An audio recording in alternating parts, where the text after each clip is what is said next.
हरे Krishna friends, Phoenix classes के daily current affairs में आपका स्वागत है। नवंबर माह का ये करंट अफेयर्स चल रहा है। ये 8वां सीरीज़ है, 8वां पार्ट है। ये 10 नवंबर का करंट अफेयर्स है। जो भी आज के डेट में करंट अफेयर्स रहे हैं उससे related MCQs based current affairs है। तो आते हैं हम पहले क्वेश्चन पे आपके। अंतर्राष्ट्रीय अंतरिक्ष स्टेशन में कितने राष्ट्र योगदान करते हैं? जो अंतर्राष्ट्रीय अंतरिक्ष स्टेशन है उसमें कितने राष्ट्र योगदान करते हैं? पहला ऑप्शन 3, बी 10 है, तीसरा 15 है और फिर चौथा 17 ऑप्शन है। तो इसमें कितने राष्ट्र योगदान करते हैं? तो आपके 15 राष्ट्र योगदान इसमें करते हैं। आते हैं एक्सप्लेनेशन में। जो अंतर्राष्ट्रीय अंतरिक्ष स्टेशन है इसमें 15 देशों का योगदान शामिल है, लेकिन इसमें जो नासा है, नासा हो गया, ठीक, और जो रूस का रोस्कोमोस है, रूस का रोस्कोमोस है, ये रूस का है, और यूरोपीय अंतरिक्ष एजेंसी जो है ये 3, ठीक, यूरोपीय स्पेस एजेंसी, ये से जो है ये 3 ऐसे हैं जो इसके प्रमुख भागीदार हैं, ठीक है, जिनका योगदान सबसे ज़्यादा इम्पोर्टेंट रहता है इस अंतरिक्ष स्टेशन में। तो याद रखना कितने देशों का योगदान है? 15। नेक्स्ट क्वेश्चन है, निम्नलिखित में से कौन सा सही सुमेलित नहीं है? समिति दी गई हुई है, उससे रिलेटेड क्या किस से रिलेटेड वो समिति है वो बात की गई है। पहला ऑप्शन है भंडारी समिति है जो आरआरबी के पुनर्गठन पर समिति है। दूसरा है दीपक पारेख समिति, टैक्स में सुधार से रिलेटेड। फिर है सुमा वर्मा समिति जो आपके बैंकिंग लोकपाल योजना को संशोधित और अद्यतन करना है। तीसरा है पार्थ सारथी सोम समिति जो गार जिसे समान परिहार विरोधी नियम से रिलेटेड है, ठीक। तो इसमें पूछा है आपका सही नहीं है, नहीं पूछा है, तो आपका बी जो है वो ऑप्शन गलत है, क्योंकि दीपक जो पारेख समिति है वो टैक्स में सुधार से रिलेटेड नहीं बल्कि ये इंफ्रास्ट्रक्चर सेक्टर फाइनेंस से है। किससे है? इंफ्रास्ट्रक्चर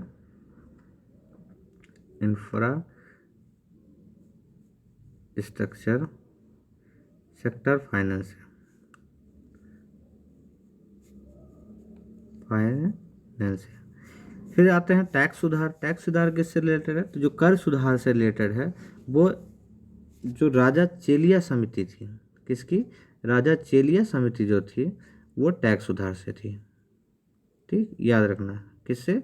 राजा जो चेलिया समिति थी वो कर सुधार यानी टैक्स सुधार से रिलेटेड थी। नेक्स्ट क्वेश्चन पे आते हैं, भारत में अंतरिक्ष क्षेत्र में प्रत्यक्ष जो एफडीआई है उसकी अनुमति कितनी है? तो याद रखना उसकी अनुमति आपकी 100% है।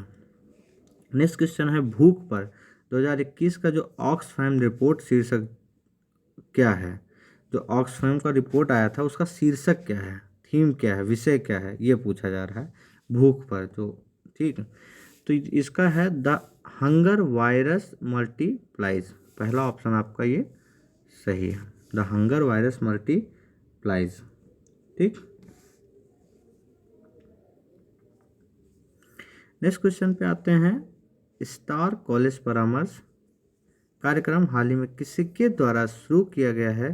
तो ये शुरू किया गया है विज्ञान एवं प्रौद्योगिकी मंत्रालय द्वारा। किसके द्वारा? विज्ञान एवं प्रौद्योगिकी मंत्रालय द्वारा, ठीक। तो स्टार कॉलेज परामर्श जो कार्यक्रम है यह कार्यक्रम नेटवर्किंग, हैंड होल्डिंग, आउटरीच की अवधारणा की दिशा में एक मदद करेगा।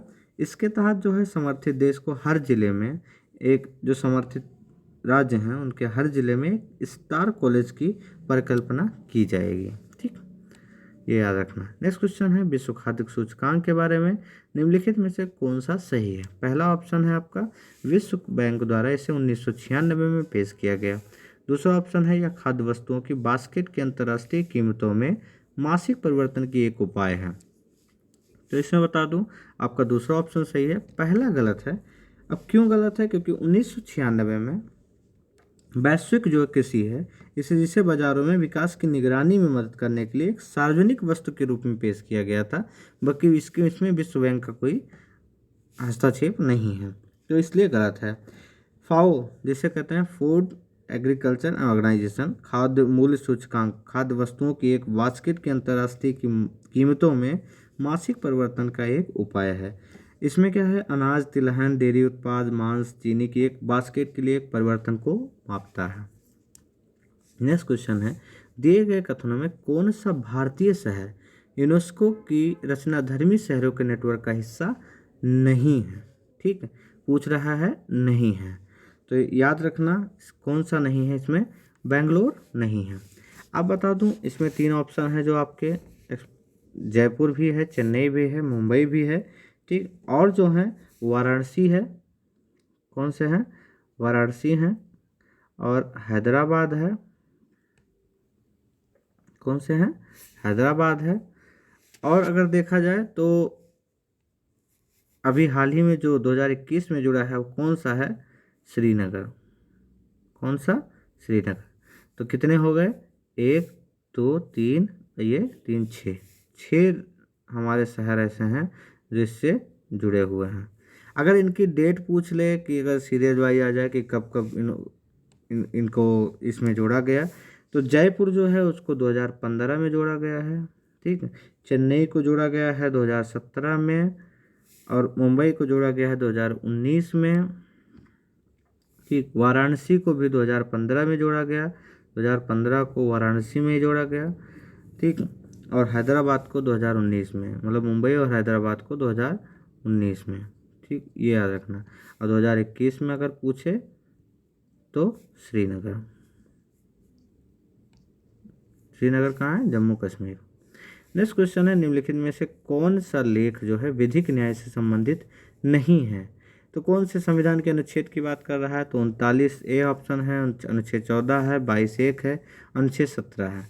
तो अनुच्छेद 17 किसकी बात करता है, ये अस्पृश्यता के सिद्धांत की बात करता है।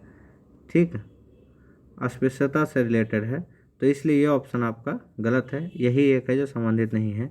14 भी विधि के समक्ष समानता का अधिकार बात करता है।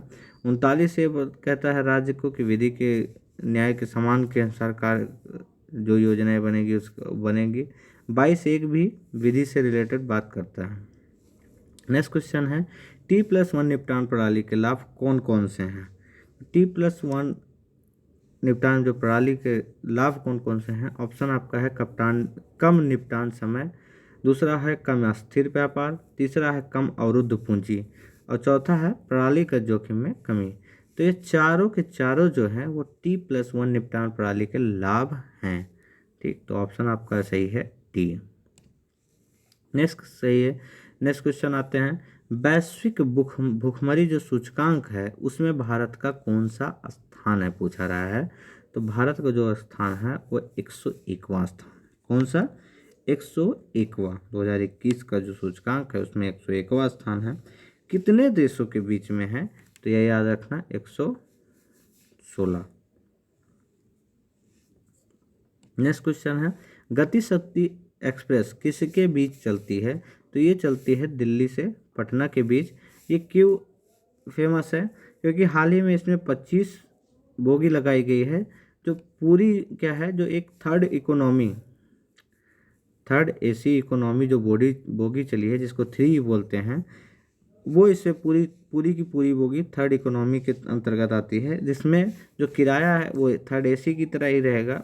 ठीक है, बट थर्ड किराया जो है वो थर्ड एसी से 5 से 10% आपका इसमें कम रहेगा, ये याद रखना। वायु गुणवत्ता सूचकांक AQI को मापने के लिए निम्न से कौन सा प्रदूषक माना जाता है। तो ऑप्शन आपका है nitrogen dioxide, CFC, carbon dioxide, ozone. ठीक, तो इसमें ऑप्शन कह रहा है कौन सा प्रदूषक माना जाता है। ठीक, तो ऑप्शन आपका सही है, कौन कौन, CFC हटा दो, CFC हटा दो, नाइट्रोजन डाइऑक्साइड है, कार्बन डाइऑक्साइड है। ठीक,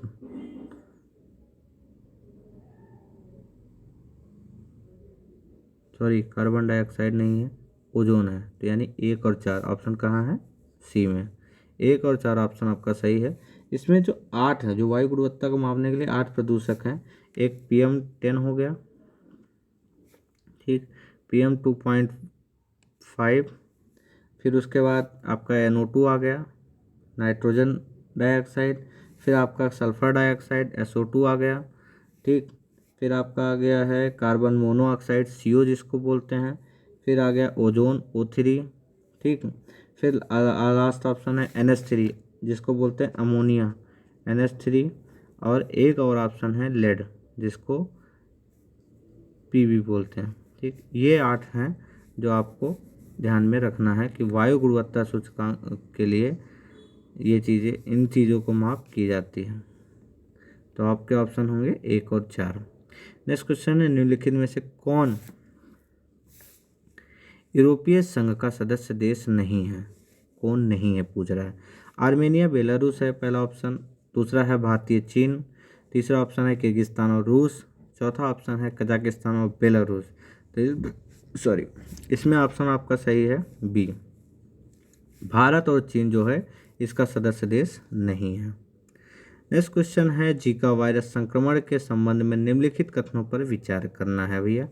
यह संक्रमण जो है एडीज मच्छर द्वारा प्रसारित वायरस के कारण होता है, पहला ऑप्शन है। दूसरा ऑप्शन है आपका, यह एक व्यक्ति से दूसरे व्यक्ति में नहीं फैलता है। तो पहला ऑप्शन आपका इसमें आंसर क्या है? एक है, क्यों? पहला ऑप्शन सही है। दूसरा ऑप्शन है यह एक व्यक्ति से दूसरे व्यक्ति में फैलता है, ये नहीं, यहाँ पे गलत दिया है, इसलिए ऑप्शन गलत हो गया, क्योंकि यह एक व्यक्ति से दूसरे व्यक्ति में फैलता है, ये याद रखना। नेक्स्ट क्वेश्चन है और आज का ये लास्ट क्वेश्चन है, राष्ट्रीय वेक्टर जनित रोग नियंत्रण कार्यक्रम निदेशालय निम्नलिखित में से किस बीमारी के लिए एक नोडल एजेंसी है? ठीक, तो ये ऑप्शन आपके पास है मलेरिया, डेंगू, लसिका फाइलेरिया, कालाजारी, जीका। तो इसमें कौन सी बीमारी इस मतलब नोडल एजेंसी है इन सभी बीमारियों में से? तो ऑप्शन आपका सही है, मलेरिया है, डेंगू भी है, लसिका फाइलेरिया है, कालांजारी है, जीका नहीं है। तो ऑप्शन होगा आपका 1, 2, 3, 4। Thank you so much. अगर आपका ये करंट अफेयर्स सेशन अच्छा लगा तो प्लीज़ शेयर करें, लाइक करें, कमेंट करें और लोगों को बताएं जो जितने भी related UPSC, UPPCS, other state level के जितने भी एग्ज़ाम होते हैं, अदर वनडे एग्ज़ाम से रिलेटेड हैं, उनके लिए हेल्पफुल होगा। और इसलिए आप लोग प्लीज़ शेयर करें, कमेंट करें और लाइक भी करें। Thank you.